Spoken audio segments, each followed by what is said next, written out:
okay? Migrant studies have shown that as people move from a low cancer risk area to a high cancer risk area, they assume an increased risk within 2 generations. This suggests that diet and lifestyle are important causes of this cancer. Researchers found that eating an additional 10 grams of dietary fiber a day lowered the term risk of colon cancer by 33%. 10 grams. Let me just read something to you guys real fast. What page is that? 343. This is the book that my son and I use for health. This is one of our health books we use. It's a lady, she's not Adventist. It's several doctors and people put this together. I don't agree with everything, but this book is really good. And here's a dietary fiber chart. Now this was T. Colin Campbell. This is somebody else. But guess what it says here?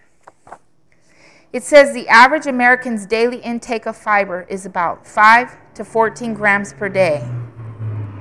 This may account for a significant number of health issues families face, such as constipation, type 2 diabetes, obesity, cancers, and heart disease. The current recommendations from the National Academy of Sciences Institute of Medicine are to achieve an adequate intake of fiber based on your gender and age. This recommended amount is expected to meet or exceed the average amount needed to maintain a defined nutritional state of health. Now, he said an additional 10 grams, right? This right here says, I said, Lord, you're just so good. It says amount to eat for 10 grams of fiber. So Americans need a minimum of 10 grams additional more than what they're getting. So, an 1/8 cup of almonds. Yes. A cup of dried apricots. Now, we don't need to get it all in the dried apricots. You don't need a whole cup. You vary your food. Baked beans, 1 cup. 3 medium bananas is 10. Broccoli, a large head, is 10. Of course, you're not going to eat the whole broccoli. Chia seeds, 6 teaspoons. How many tablespoons is that? That's 2 tablespoons. There's 3 teaspoons in a tablespoon. Chia seeds are the little black seed. And you know, my children and I yesterday, we were saying, Mom, we think these are those seeds that you see on the commercial, chia. And the little plant grows out of the little pet. They're chia seeds. They're very good for you. Chia seeds. It says 3 oranges, 1 cup of peanuts, 2 pears, a cup of peas. So if we get a little bit of each item, we have the amount of fiber that we need for the day. Welcome to those who are just coming in. It says here there are 10 grams of fiber in 1 cup of raspberries, 1 Asian pear, and 1 cup of peas. It says 1 Asian pear. That one just said regular pear, but an Asian pear, it says there's 10 grams of fiber. Many people believe that fiber is a source of colorectal health. That's colon and rectal. People who consume the most fiber had 43% lower risk of cancer, colon cancer, than the people who consumed the least fiber. So that's almost 50%. If Americans ate an additional 13 grams of fiber a day from food sources, and he put in parentheses, not as supplements. Haven't we been discussing that? About 1/3 of all colorectal cancer cases in the United States could be avoided. These foods include vegetables, fruits, and whole grains. Have we been talking about this? He sounds like one of us, doesn't he? Sounds like our health message, huh? It has been found that diets low in fruits and vegetables and high in animal foods and refined carbohydrates can also promote insulin resistance syndrome. This diet is also high in complex carbohydrates. That means you don't want to use the processed type. So this is for colon cancer. And then for prostate,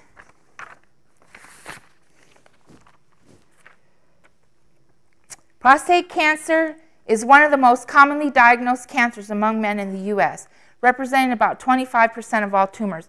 Who in here knows what the #1 sign and symptom of prostate cancer is? No, that's the number 2. Number 2 and number 3. The #1 sign is if a gentleman has to urinate in the middle of the night. Do women get up in the middle of the night and urinate? We do? You do? Oh, it's not common. It's not normal to get up in the middle of the night and use the restroom. Even if you drink, I drink a lot of water. Yeah. Here's the thing, though. Are you doing it right before bedtime? Because if you're drinking up until bedtime, okay, then that's the cause. We're supposed to stop about 2 hours before we go to bed, so you can have an empty bladder. Okay, so let's eliminate that. Okay, don't drink your fluids before you go to bed. Yes, don't. Stop about an hour and a half before you go to bed. But make sure you're hydrated throughout the day. Now, here's the thing. It is not it's not a normal practice to get up outside of those who are not drinking water. I'm talking about those who are not drinking water before they go to bed. It's not a common practice to get up in the middle of the night and use the restroom. That is the #1 sign and symptom for men that they have a prostate problem. Okay. As many as half of all men 70 years and older have latent prostate cancer. It is not only prevalent but slow growing.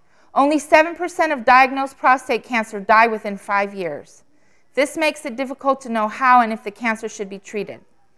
One of the markers used to determine the likelihood of prostate cancer becoming life-threatening is the blood level of prostate-specific antigen called PSA. Men are diagnosed with having this cancer when their PSA levels are above 4. I've heard 2. It varies, but this says 4. Okay, so above 4. Research says that diet plays a key role in the disease. Have we been talking about diet? Yes. Diet plays a key role. One of the most consistent specific links between diet and prostate cancer has been what? What do you think? Dairy consumption and red meat consumption. I've met people who have now, I didn't know about the dairy too much, but I've met people who've had prostate cancer in the past or they have it now. And my first question is to them, do you eat red meat? And they tell me all the time. Never fails. Everyone that I've met that has prostate cancer, they're high consumers of red meat. Okay.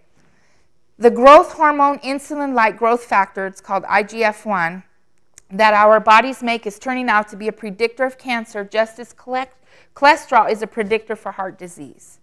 Under normal conditions, this hormone manages the rates at which cells grow or how they reproduce themselves.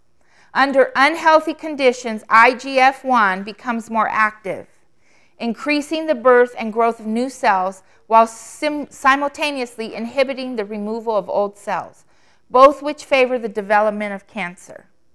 So what does this have to do with the food we eat? Okay.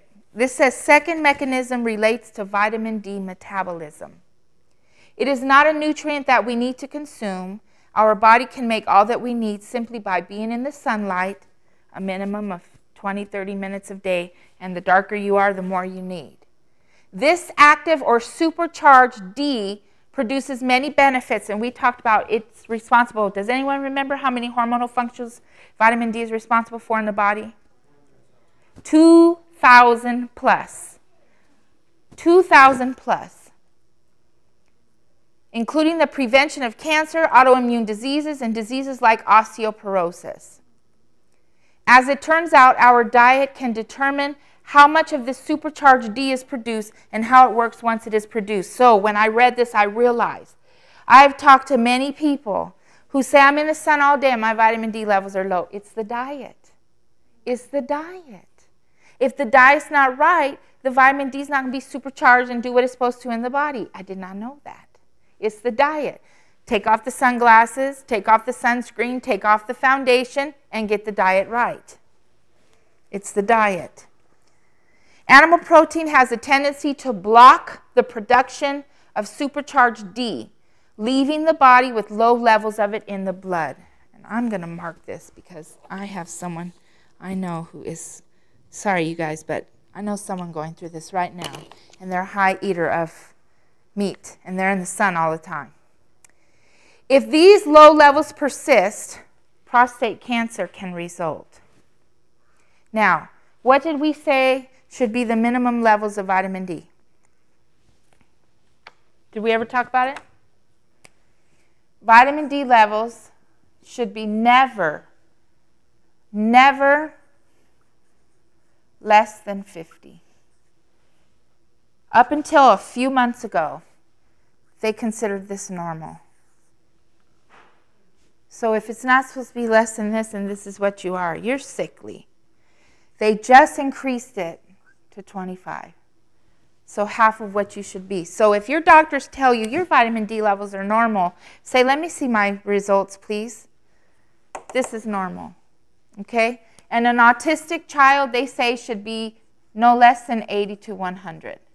If you're sickly, you want it to be around 80 to help boost it up for the moment.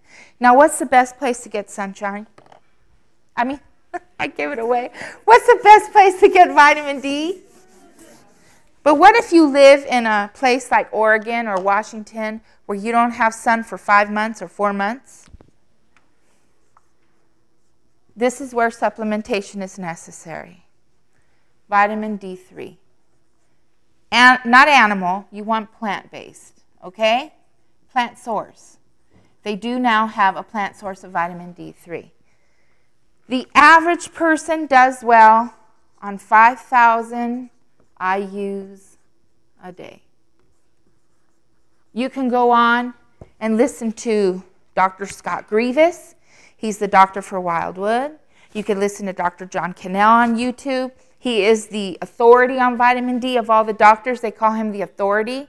He's not Adventist, but that man has some good information. They will tell you 5,000 units a day. There may be some that need as much as 10,000 units. Okay? And after Sabbath, I can tell you guys, when I send you the health class notes for this week, I'll tell you exactly where you can get a good quality for a very low price. Because we want to be economical, right? Yes. Now, do Californians have any excuse? No way. So this should not be what we're trying. If we do this, we're doing the lazy way. Will God bless us if we're doing the lazy way? No.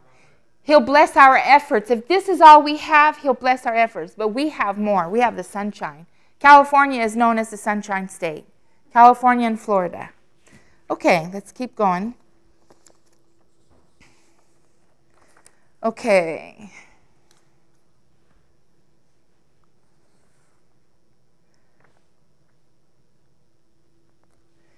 The Cancer Atlas in China. It said genetics. You know how people say, oh, it's a genetic thing? What did we say does the genetics? But what pulls the trigger? Lifestyle pulls the trigger. Okay? Genetics is just putting the bullets in the gun. But lifestyle pulls the trigger. Can't use genetics as an excuse for cancer because only 2 to 3% of the total cancer risk worldwide is due to genetics. Amount of calories from protein consumed in America, 80% is from animal-based foods. 80%. Let me show you something here.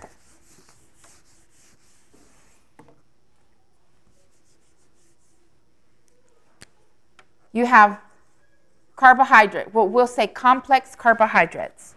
Name me some complex carbohydrates. That's right. Anything that hasn't had the grain, the main parts of the grain, the bran removed. Fruits and vegetables can be part of the complex carbohydrates. But they're mostly in your grains, you find them. They're high, your potatoes. Somebody's diabetic, give them a red potato, a sweet potato.